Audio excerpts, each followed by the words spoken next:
A long time ago, before man created the United States of America, the land was a vast empty playground for the creatures that God had put upon the earth.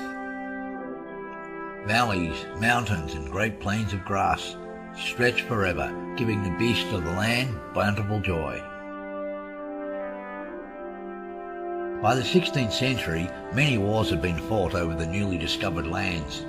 The Spanish, the Portuguese, the French and the English all clamoured for their piece of heaven. From these wars the American dream was born. After the war with the French and the Indians, the fledgling British colony built settlements and trade ships began to supply goods vital to the empire, bringing with them wealth and power.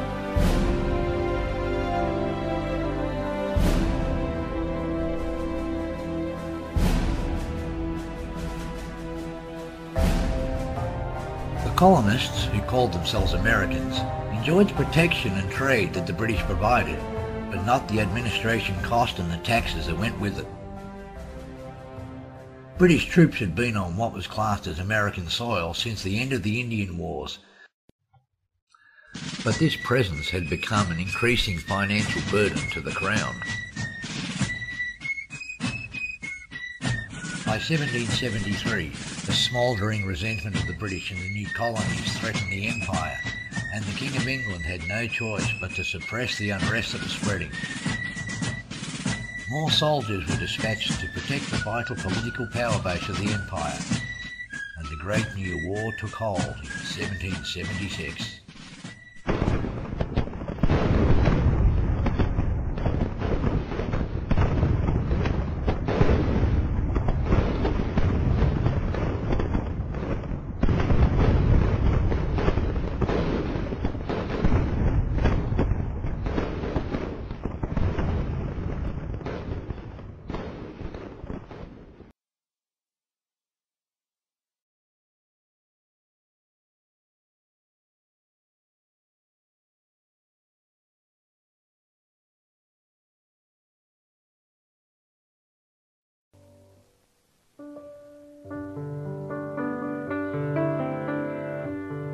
By 1812 it was completed and the United States of America came into being.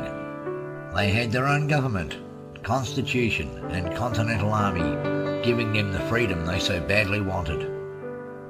And this freedom was flexed and strengthened against all who opposed them. The French, the Spanish, the English again, and eventually each other.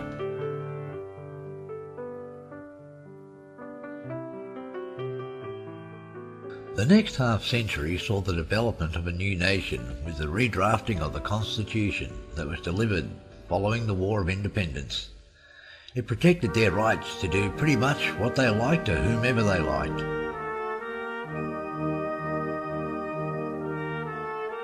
And the country flourished with the mighty industrial North and the rich, fertile South. Business became incorporated and protected by law, giving the rich up north the right to exploit the labour in the factories, while down in the south the slave population grew. Soon the white male politicians of the United States exercised the power granted to them and began to look in their own backyard.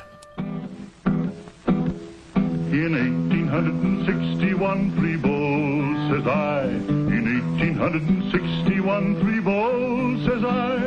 In 1861, we licked the Yankees at Bull Run, and we'll all drink stone blind. Johnny, come fill a bowl. By the 1860s, America, much to the bemusement of the world, appeared to be divided into two distinct countries. The Union States enjoyed the industrial might that came from the exploitation of the poor immigrants in the factories, while the Confederate States, with their own semi-government, enjoyed their own style of freedom, made possible by the enslavement of the black American population, some of which were the sons and daughters of the Revolution.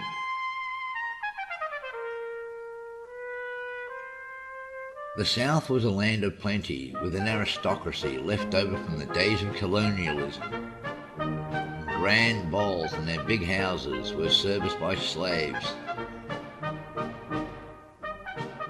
Slavery had become a contentious point in America, and according to Thomas Jefferson, a cruel practice, and felt to be outdated by the Northern Union, where officially no slaves were held, although the very rich did. But the Northern Union was stronger economically and politically, and soon pressures began to be levied against the South. These pressures would eventually lead to insurrection.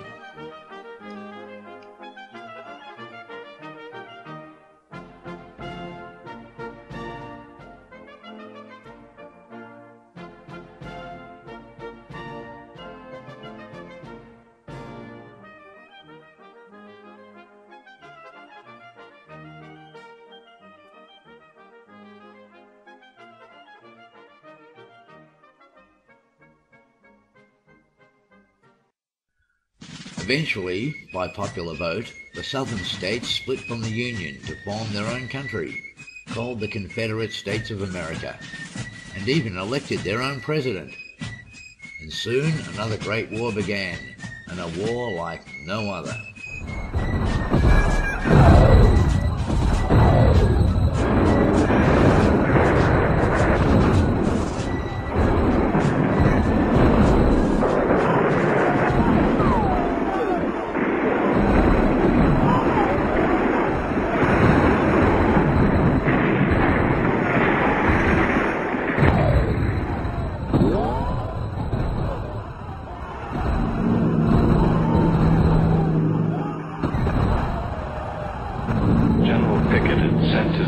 Charging across an open space nearly a mile in length. They had moved with the steadiness of a dress parade. Their defeat was one which all but sealed the fate of the Confederacy.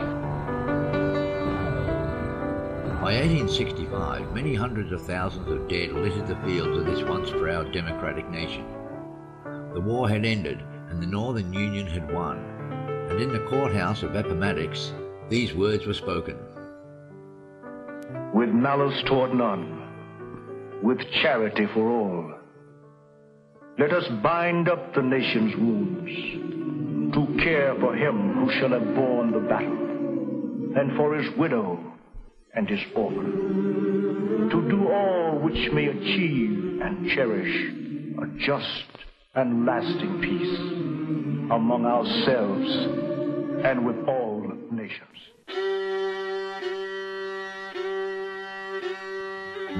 But it was not to be what they had hoped. Although victorious, the North, or Yankees as they were now known, were in just as much trouble as the war took a terrible toll on both sides. Thousands of displaced and angry people traversed the land and exerted vengeance against the South.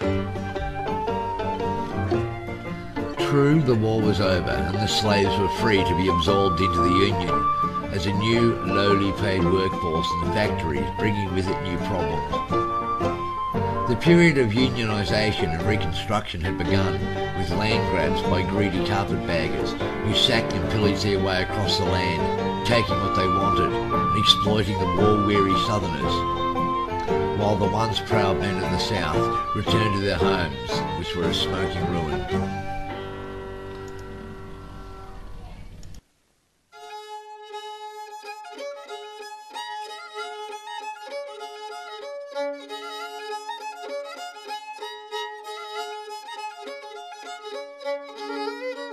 Following this great war, a period of expansion began as the railroad spread its way across what was called the West.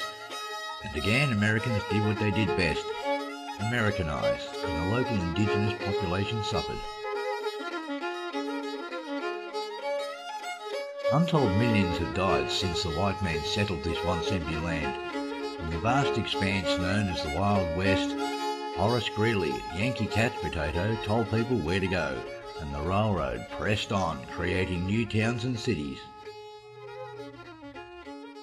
A great deal had been learned since the Civil War, and the military might of the new United States of America would soon realise its full potential. Soon the Americans became a power in their own right to rival the English, and the trade was brisk. They had a policy, our way or the highway, and the world began to tremble. The Spanish still had holdings in the Americas, which would soon lead to conflict, and the American military-industrial complex was on the move. They took on the Spanish and won, claiming new lands to control.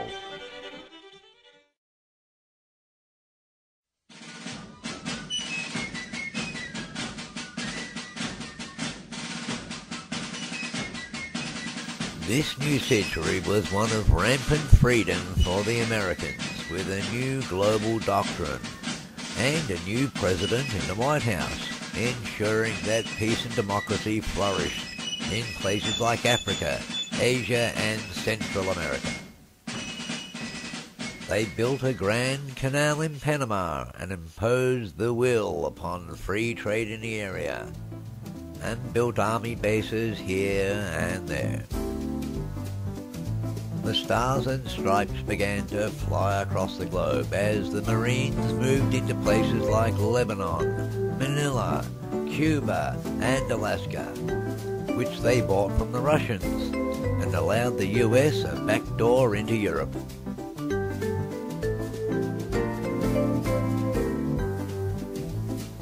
And the American Revolution finally came to a close with the burial of its last veteran, Hiram Kronk.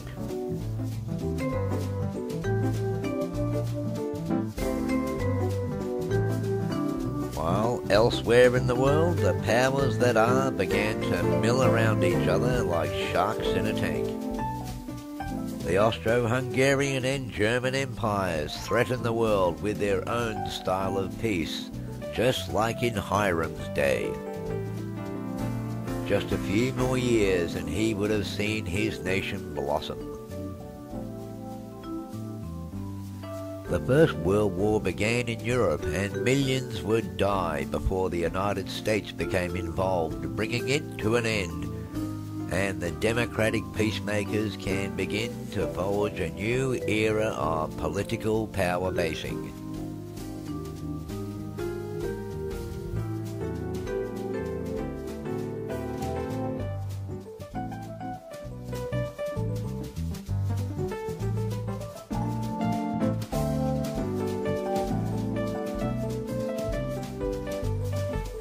America was now a global power and acted as such.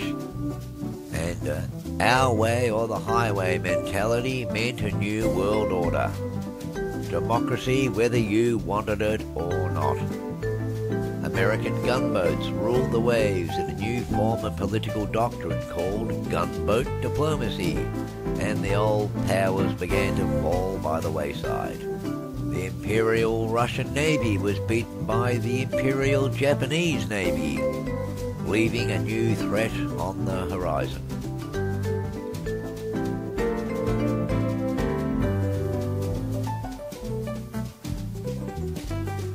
The Second World War came to America in a sneak attack and drew them into another chance to show how democracy worked from their point of view. And they were in a war with Britain this time. They were allies against the Japanese and the Germans.